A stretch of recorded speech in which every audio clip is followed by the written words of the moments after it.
농마트.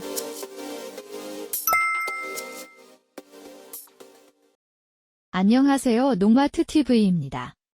본 영상 소개를 앞서 농마트에서 수입 예정이었던 휴믹산 E+와 풀빅산 플러스, 해조 플러스 파우더가 입고되었다는 소식을 전해드리고자 합니다.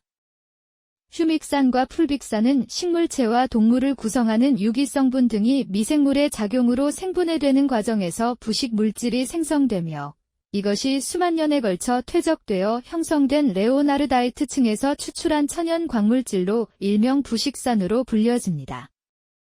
기본적인 휴믹산은 자연 상태에서는 수용성 물질이 아닌 탄화된 부용성 퇴적물이나 이의 정제 과정을 통해 흔히 말하는 수용성 휴믹산이 얻어집니다.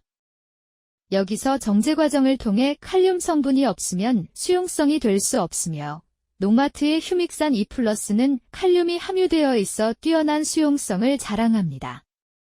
수용성이 좋으면 작물에 쉽게 녹아들어 더욱 빠르고 좋은 효과를 나타냅니다. 그리고 풀빅산의 경우 시중에서 판매되는 풀빅산 중 갈색으로 된 풀빅산을 보셨을 텐데요. 이는 유기질 폐기물로 만들어졌으며 광물질로 만들어진 농마트의 풀빅산 플러스에 비해 안정성이 떨어지며 미네랄 함량이 광물질 풀빅산이 월등히 많습니다. 해조 플러스 파우더의 경우는 화학비료의 사용량을 줄일 수 있으며 살충 살균 효과가 있습니다. 특히 광물질성 풀빅산과 같이 사용하면 밝은 촉진, pH 조정, 영양소 제공, 잔류 농약 제거 효과 등 여러 다방면의 효과로 작물의 품질을 높이며 수확량을 높일 수 있습니다. 농마트TV가 있는 이곳 논산은 딸기로 유명한 도시입니다. 지금 한창 맛있는 딸기를 재배하고 수확할 시기인데요. 하지만 다른 작물과 똑같이 딸기에도 탄저병이 발생할 수 있습니다. 탄저병은 보통 고온 다습한 조건에서 발생하는 여름철 대표 병해이지만 겨울철 시설 재배 딸기에서도 발생할 수 있습니다. 그래서 오늘은 딸기에 발생하는 탄저병의 예방과 관리 방법을 알아보도록 하겠습니다. 딸기에 발생하는 탄저병은 전 세계적으로 딸기를 재배하고 있는 나라에서 가장 문제가 되고 있는 주요 병해입니다. 딸기 탄저병 발생은 최근 충청남도 농업기술원 딸기연구소의 탄저병 진단을 의뢰한 건수를 비교하였을 때 매년 증가 추세에 있습니다. 딸기 탄저병 진단 건수는 육묘기보다도 정식기에 높았으며 정식기에는 9월부터 11월까지 높은 건수를 나타내었으며 10월이 가장 높았습니다. 딸기 탄저병은 주로 관부에 피해를 나타내는 관부 탄저병과 과실에 발생하는 과실 탄저병으로 구분할 수 있습니다. 딸기에 발생하는 탄저병 피해는 육묘기에 최대 30% 이상 발생되며 육묘기의 감수성 품종에서 자묘가 갑자기 시들어 고사하고 세로로 잘라보면 바깥 부분부터 안쪽으로 갈변되며 진전되면 내부까지 썩어 들어갑니다. 병든 식물체의 지상부는 감염된 쪽의 잎부터 말라 죽고 심하면 그루 전체가 말라 죽습니다.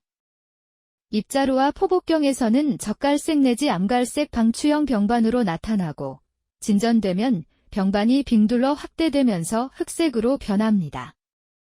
감염 부위에는 담황색의 포자덩어리가 형성되며 그 위쪽은 말라 죽게 됩니다. 탄저병의 병원균은 잔황균에 속하며 분생포자와 잔황포자를 생성합니다.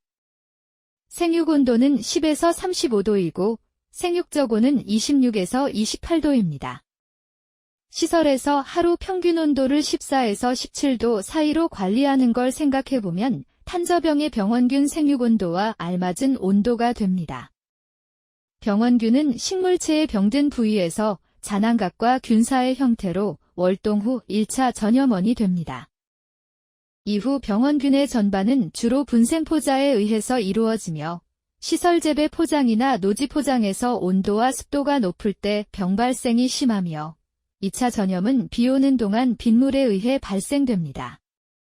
식물병 방제에서 가장 효과적인 방제 방법 중 하나는 전염원을 제거하는 것으로 딸기 탄저병의 1차 전염원은 이병 잔재물과 잠재 감염주, 딸기 재배 포장 근처의 잡초, 다른 작물 등이 있습니다. 건전한 딸기묘는 토양에 감염된 딸기 식물체가 있으면 탄저병이 발생되지만 토양에서 이 균이 생존하지 않습니다. 따라서 딸기 탄저병의 전염원으로서 이 병잔재물은 중요한 역할을 합니다. 딸기 탄저병균은 다른 작물인 토마토, 고추, 가지 잎과 같은 작물에서 3달 동안 생존할 수 있으며 감, 대추, 사과, 고추의 병원성이 있습니다. 또한 재배 포장 근처의 잡초도 딸기 탄저병의 전염원이 되며 딸기 탄저병균은 발행이, 양미역취, 개망초 등의 잡초에서 발견되었으며 재배 포장 근처 나비나물 속과 망초 속 잡초에서도 발견됩니다. 식물의 병은 식물이 필요로 하는 영양원에 따라 병 발생 정도의 차이가 나타납니다. 이 가운데 질소는 병 발생과 밀접한 관련이 있어 질소 형태에 따라 발병 정도가 다양합니다. 특히 딸기에 발생하는 탄저병은 영양원인 질소와 칼륨 농도가 증가할수록 증가하게 됩니다.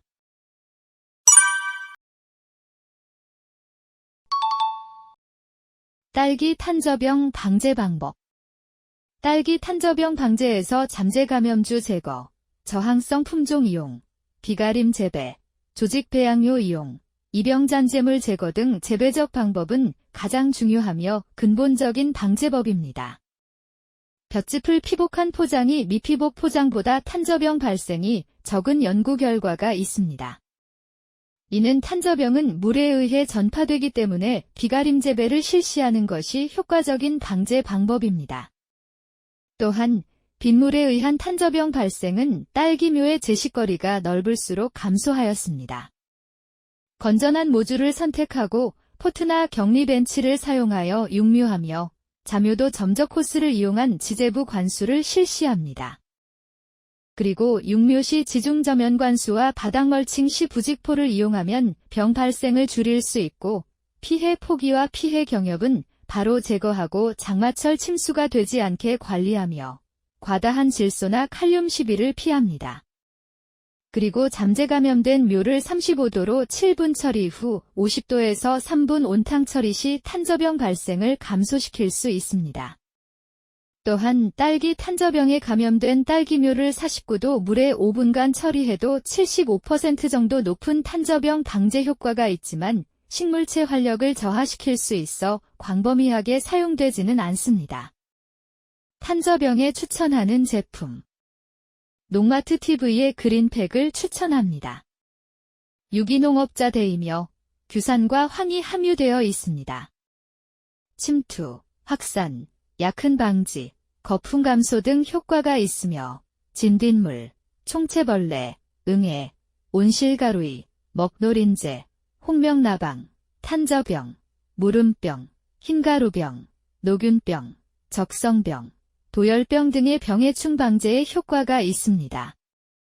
사용 방법은 정식 후 2000배 희석하여 경협 처리하시면 됩니다. 오늘은 딸기에 발생하는 탄저병에 대해 알아보았습니다. 탄저병이라는 병에는 다른 작물에도 자주 나타나며 대부분 비슷한 바이러스로 감염되기 때문에 다른 작물의 탄저병에도 참고하실 수 있습니다. 오늘 알려드린 내용이 농가분들께 도움이 되었길 바랍니다. 딸기 농가에서는 더 건강하고 풍성한 수확 이루시길 응원합니다. 다음 영상에서도 유익한 정보로 찾아뵙겠습니다. 감사합니다. 오늘 영상과 관련된 비료나 영양제는 농마트 TV에 많이 있으니 인터넷에 농마트 TV를 검색하시거나 전화로 주문하실 수 있습니다. 평일 오후 5시까지 주문 시 당일 출고로 다음날 도착하니 농마트 TV 많은 관심 부탁드립니다. 또한 농마트 TV에서는 농가분들께서 더욱 좋은 품질과 저렴한 농자재를 사용하실 수 있게 국내뿐만이 아닌 해외의 제품을 찾아다니고 있습니다. 특히 휴믹산 E+, 풀빅산 플러스, 해조 플러스 파우더, 인산가리, 구연산은 농마트 TV에서 직수입하기 때문에 다른 농자재 판매처보다 저렴하고 빠른 배송으로 받아보실 수 있습니다. 농마트 TV에서는 판매뿐만 아니라 농업에 관련된 정보를 바탕으로 영상을 제작하니 구독과 좋아요, 알람 설정을 해두시면 업로드되는 영상을 더욱 쉽게 찾아보실 수 있습니다. 농마트 TV 구독과 좋아요 부탁드리겠습니다. 시청해주셔서 감사합니다.